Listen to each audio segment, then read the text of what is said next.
शिवानी तुम?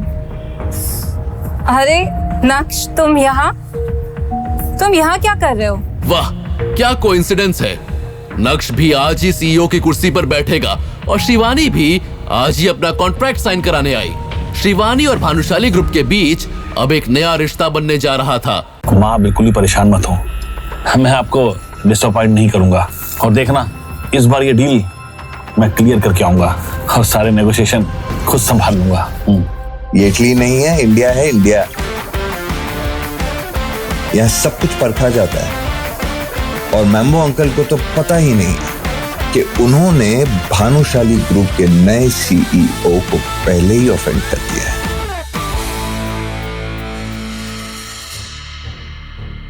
बीते सालों में कई बार जावेरी खानदान ने भानुशाली ग्रुप को प्रपोजल्स भेजे थे, लेकिन उन्होंने सारे प्रपोजल्स रिजेक्ट कर दिए। अब इसके पीछे की असली वजह जो कोई भी हो, लेकिन भानुशाली परिवार हर मामले में जावेरी खानदान से 10 कदम आगे था। ऊंचा और पावरफुल होने के कारण उन्होंने जावेरी खानदान को कभी घास तक नहीं डाली। यहाँ आने से पहले मुझे एक बहुत ही रिलायबल न्यूज़ मिली है कि भानुशाली ग्रुप अपना सीईओ बदल रहा है और ये भी सुनने में आया है कि वो सीईओ बहुत ही यंग है। लेकिन अब जब भानुशाली ग्रुप अपने सीईओ को बदल रहा है और ऊपर से एक यंग सीईओ कमान संभालने वाला है, तो जावेरी खानदान को कुछ पॉसिबिलिटीज नजर आ रही थी। जावेरी परिवार इस अपॉर्चुनिटी को अपने हाथ से खोना नहीं चाहता था। भले ही वो नया सीईओ उनके प्रपोजल को एक्सेप्ट करे या फिर रिजेक्ट, लेकिन जावेरी परिवार एक बार फिर से कोशिश करके देखना चाहता था। नक्श का पूरा ध्यान अपने खाने पर था, लेकिन जब उसने कल्याणी के मुंह से भानुशाली ग्रुप के नए सीईओ वाली खबर सुनी, तो तुरंत ही उसका सर ऊपर की ओर उठ गया था। उसकी आंखों में एक अलग सी चमक आ गई थी। मन ही मन नक्श सोचने लगा कि भले ही कल्याणी 90 साल की हो गई है और उनसे चला भी नहीं जाता है, लेकिन मार्केट में क्या चल रहा है उन्हें सब खबर रहती है। तो फिर क्या ख्याल है, किसी के पास कोई आइडिया है कि भानुशाली ग्रुप के उस सीईओ से मुलाकात कर सके? अगर जिस किसी का भी आइडिया कामयाब हो गया और भानुशाली ग्रुप के साथ जावेरी खानदान का कनेक्शन सक्सेसफुल हो गया, तो वो इंसान जावेरी खानदान का सबसे बड़ा कंट्रीब्यूटर होगा और उसे मैं अच्छा खासा इनाम भी दूंगी। दादी हूँ जो आ जाओ, प्लीज प्लीज प्लीज प्लीज। अरे हूँ सारी डीलिंग करी सकूँ जो। अच्छा, मुझे जाने दो, मैं ये डील क्लोज करके आऊंगी। अब्बा, अनिका भी अपना मुंह खोलकर अपनी बात रखना चाहती थी, लेकिन जब अनिका ने जावेरी खानदान में अपनी जगह रियलाइज की, जो बाकी के कजिन से काफी नीचे थी, तो अनिका ने अंत में शांत रहने का फैसला लिया। कल्याणी के सामने सभी लोग एक के बाद एक अपने ओपिनियंस रख रहे थे और कल्याणी भी सभी की राय सुनकर सेटिस्फैक्शन में अपना सिर हिला रही थी। आखिर में कल्याणी की नजर मैम्बो अंकल पर गई, जिनके चेहरे पर ईगरनेस के हाव भाव पहले से ही दिखाई दे रहे थे। नवीन, ये मैटर को तुम हैंडल करोगे and don't let me down. चलो इसी बहाने हमें ये तो पता चला कि मैम्बो अंकल का असली नाम नवीन जावेरी था। मैम्बो अंकल तो उन्हें प्यार से बुलाते थे, वैसे वो प्यार के लायक तो बिल्कुल भी नहीं थे। माँ बिल्कुल ही परेशान मत हो, मैं आपको डिसअपॉइंट नहीं करूंगा। और देखना, इस बार ये डील मैं क्लियर करके आऊंगा और सारे नेगोशिएशन खुद संभाल लूंगा। उनके चेहरे से वो काफी कॉन्फिडेंट नजर आ रहे थे। एक तरफ माँ और बेटे के बीच में कुछ सीरियस बातें चल रही थी, तो दूसरी तरफ नक्श भाई साहब का खाना हो गया था। मैम्बो अंकल डील क्लोज करेंगे, निगोशिएशंस भी करेंगे। भाई, इतना कॉन्फिडेंस उनके अंदर कहां से आया? ये इटली नहीं है, इंडिया है, इंडिया। यहाँ सब कुछ परखा जाता है और मैम्बो अंकल को तो पता ही नहीं कि उन्होंने भानुशाली ग्रुप के नए सीईओ को पहले ही ऑफेंड कर दिया और उसके बाद भी भानुशाली ग्रुप से कनेक्शन बनाने की बात कर रहे हैं।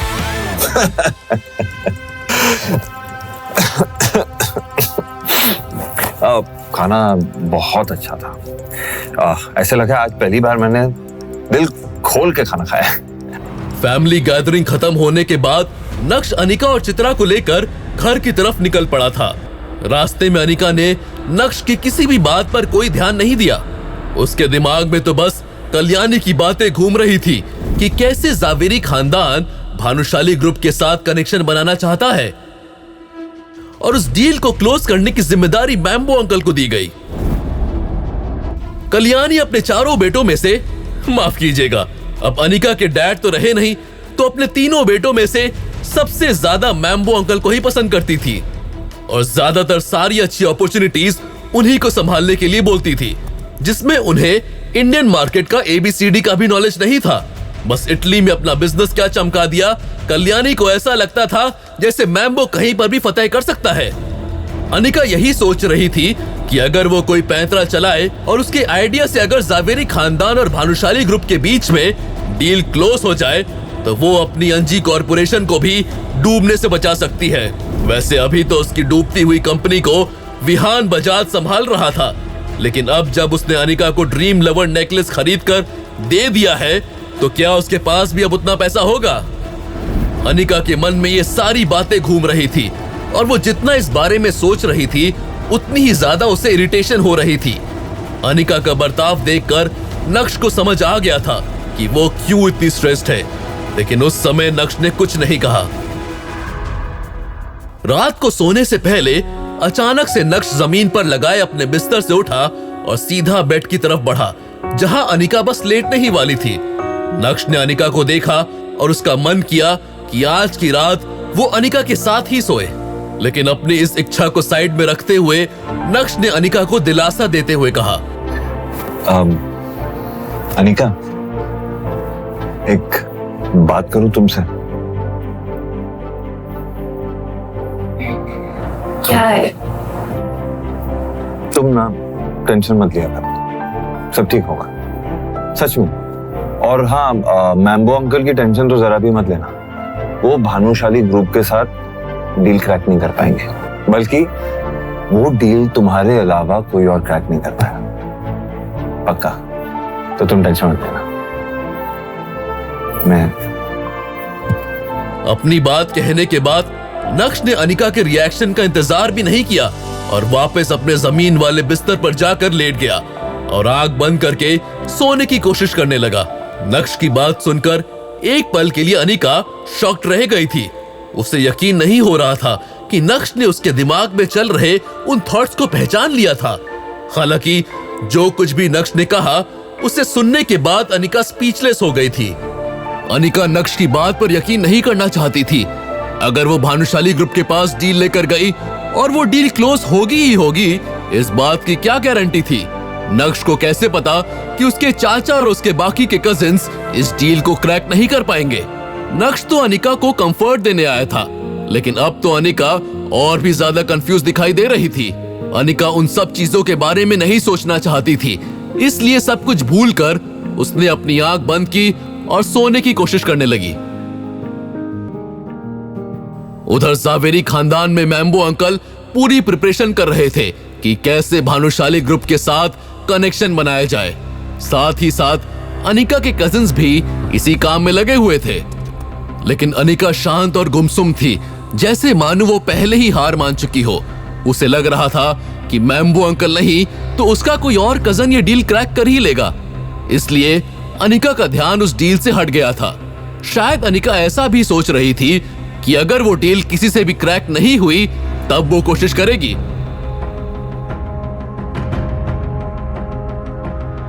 खैर, जो कुछ भी था, इस कश्मकश में 3 से 4 दिन कैसे निकल गए पता ही नहीं चला और वो दिन आ गया जब भानुशाली ग्रुप को अपना नया सीईओ मिलने वाला था।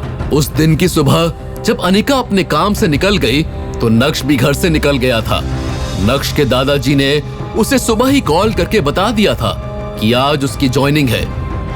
और उसकी सेक्रेटरी नंदिता ऑफिस में उसका इंतजार करेगी। नक्श ने अपना स्कूटर उठाया और हवा से बात करते हुए भानुशाली ग्रुप के ऑफिस की तरफ निकल पड़ा था। भानुशाली ग्रुप का मेन ऑफिस सूरत की सबसे पॉश लोकेलिटी में था। नक्श के मन में एक बात और खटक रही थी। इतनी बड़ी कंपनी का सीईओ होकर वो एक स्कूटर चला रहा था, इसलिए नक्श ने तय किया कि वो अपना स्कूटर ऑफिस के बाहर रोड के सामने की तरफ पार्क करेगा। अभी नक्श अपने स्कूटर को लेकर आगे बढ़ ही रहा था कि तभी एक लग्जरी कार अचानक से आई और उसने नक्श के स्कूटर को ठोक दिया। What is happening here? टक्कर इतनी जोर से हुई और स्कूटर का टायर भी टेढ़ा हो गया था।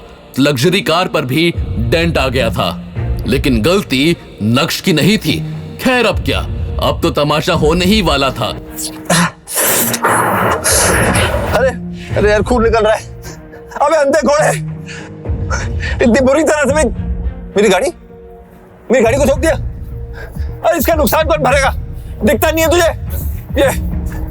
इससे पहले कि वो लग्जरी कार के ड्राइवर से कुछ कहता, अचानक से उस कार का दरवाजा खुला और नक्श को शिवानी के दर्शन हुए।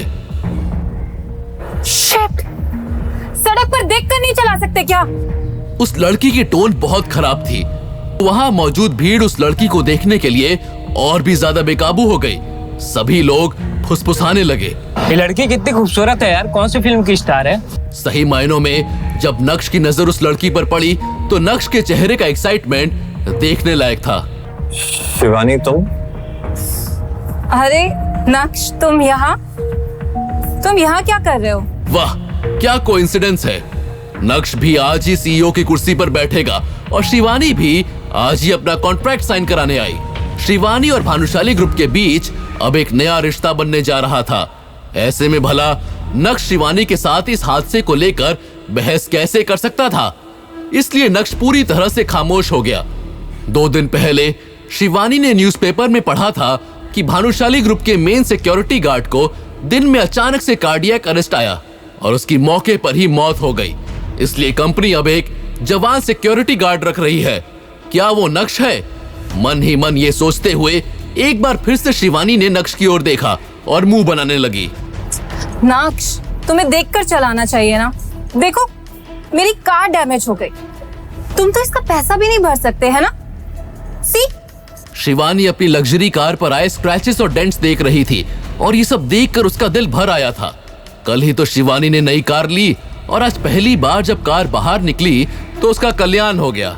शिवानी की बात पर नक्श की तरफ से कैसा रिएक्शन आने वाला है? क्या नक्श अपनी गलती मानेगा या फिर शिवानी के साथ बहस करने लगेगा? अगर शिवानी उसे पैसे भरने के लिए बोलेगी तब नक्श क्या करेगा? क्या नक्श आज शिवानी को दिन में तारे दिखाएगा? क्या होगा जब भानुशाली ग्रुप के ऑफिस में शिवानी नए सीईओ के तौर पर नक्श से मिलेगी? क्या नक्श मैम्बू अंकल या अनिका के कजिन से मिलेगा? अगर नहीं तो नक्श ने उसके लिए क्या प्लानिंग कर रखी होगी? ओह माय गॉड, ये लड़का हमारी कंपनी का सीईओ है। इसको सीईओ का मतलब भी मालूम है। मुझसे कोई गलती नहीं हुई है। ये रहे वो सारे डॉक्यूमेंट्स जो मुझे हर्षवर्धन सर ने पर्सनली नए सीईओ के लिए दिए थे, और ये रही उनकी फोटो।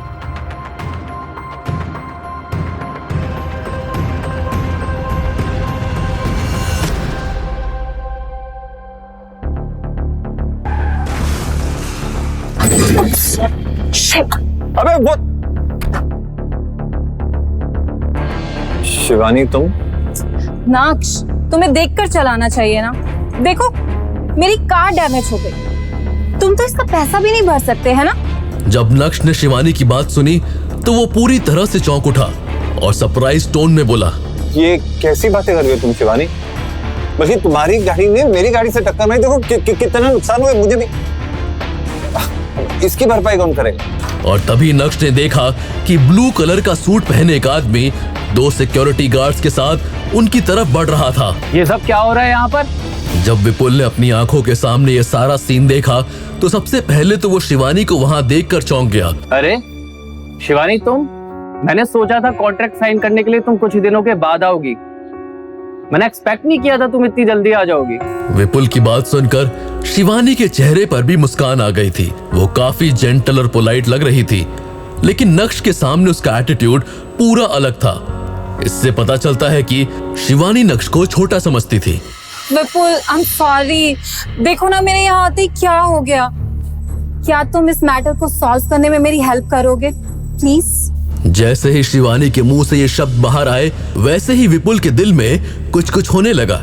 अचानक से उसके मन में सेंस ऑफ रिस्पॉन्सिबिलिटी का ख्याल आने लगा। और किसने तुम्हें यहाँ स्कूटर चलाने की परमिशन दी? कहाँ स्कूटर चला जाएगा, तो कोई बताएगा मुझे? और यहाँ कोई बोर्ड लिखा है कि यहाँ स्कूटर नहीं चला सकते, तो गाड़ी को भी नहीं आना चाहिए ना? अरे सब आपके सामने, आपको दिखाई नहीं दे रहा है? इनकी गाड़ी तेजी से आई और मेरी गाड़ी से टकरा गई। देखो मेरा कितना नुकसान भी हुआ, इसकी भरपाई कौन करेगा? गलती इनकी है, मेरी नहीं है। और तुम मुझे ज्ञान बांट रहे हो? मुझे कुछ देखना नहीं है, मैं कुछ देखना ही नहीं चाहता हूँ। इंपोर्टेड कार जब रोड पर चलेगी तो इस खटारा स्कूटर से टकराएगी। हाँ, तुम ही जाकर भिड़े होंगे उससे, ताकि तुम्हें स्कूटर का कंपेंसेशन मिल जाए। तुम्हें तो कुछ नहीं हुआ और तुम्हारा स्कूटर यहाँ मरा पड़ा हुआ है। इससे पता चलता है कि तुम जानबूझकर टकराए हो। अब ज्यादा बकैती झाड़ने की जरूरत नहीं है। विपुल, ये वो नया वाला गार्ड तो नहीं है जो तुम हायर करने वाले थे?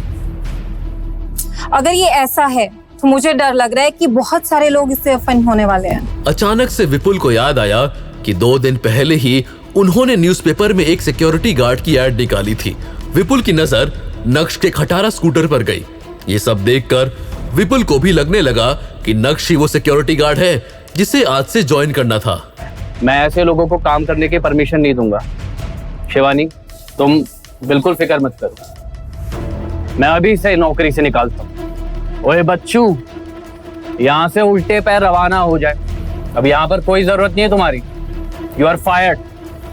निकलो, चलो निकलो यहाँ से। भानुशाली कंपनी की इमेज खराब करने की जरूरत नहीं है। निकलो यहाँ से, निकलो। नक्श को समझ ही नहीं आ रहा था कि आखिर ये सब हो क्या रहा है। नक्श ने उस आदमी की एम्प्लॉय आईडी देखी और तब नक्श को पता चला कि ये आदमी विपुल नागर है, असिस्टेंट एचआर भानुशाली ग्रुप। और इसी के साथ मन ही मन सोचने लगा, भानुशाली ग्रुप ने कैसे कैसे लोग कंपनी में भर रखे हैं? मतलब कोई तमीज ही नहीं है बात करने की। एक सेकंड, मैं निकल जाऊंगा, लेकिन बस आप मुझे ये बताइए, मिस्टर विपुल नगर, असिस्टेंट एचआर। नागर मिस्टर विपुल नाग गर। हाँ, गर।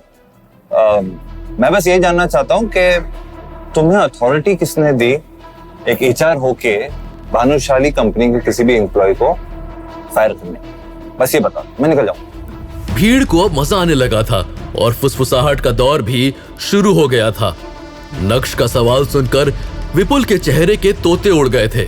वाकई में विपुल के पास किसी को भी फायर करने की कोई अथॉरिटी नहीं थी। लेकिन इससे पहले कि विपुल कुछ बोलता, शिवानी ने बीच में टोकते हुए कहा, अच्छा, तुम कह रहे हो कि विपुल के पास तुम्हें फायर करने की अथॉरिटी नहीं है?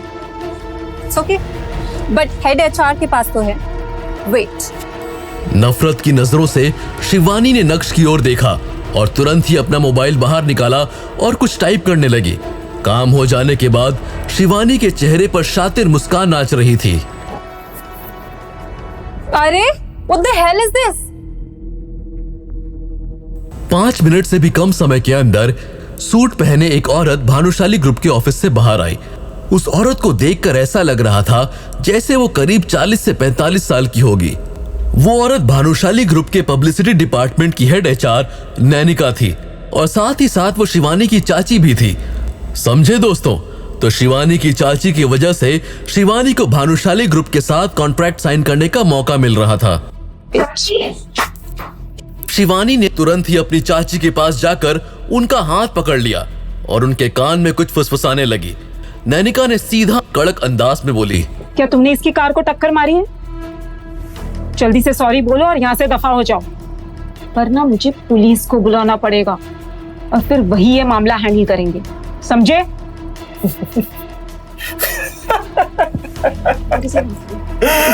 अजीब नमूने भरे हुए हैं यार इस ऑफिस में। मतलब मैडम, मैं आपको जानता नहीं तो मैं आपकी बात क्यों मानूं? और अगर आपको पुलिस को बुलाना है तो शौक से बुलाइए, मुझे कोई प्रॉब्लम नहीं। बल्कि इनकी गाड़ी से मेरी गाड़ी की टक्कर लगी है, पुलिस आएगी, सब दूध का दूध पानी का पानी, बुलाइए। क्या ये लड़का नैनिका मैम को नहीं जानता? अब तो लगता है इसको फायर करेंगे। फायर तो करेंगे ही, लेकिन साथ साथ इसकी कुटाई भी होगी। जब नैनिका ने नक्श को देखा, जिसके चेहरे पर कोई शिकन नजर नहीं आ रही थी, तो उसे और भी ज्यादा गुस्सा आने लगा था। तुम हमारी ऑफिस के नए सिक्योरिटी गार्ड हो, है ना? तो सुनो, तुम्हें यहाँ नौकरी करने की कोई जरूरत नहीं है। You are fired. Please leave. देखो, चुपचाप पतली गली से निकल जाओ, वरना मैं यकीनन पुलिस को बुलाऊंगी और वो तुम्हें पुलिस स्टेशन लेके जाएंगे। समझ गया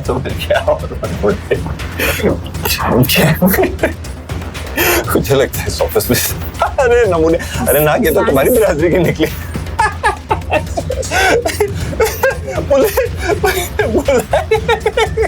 नक्श ने अपने आप को पॉइंट आउट किया और जोर जोर से हंसने लगा था।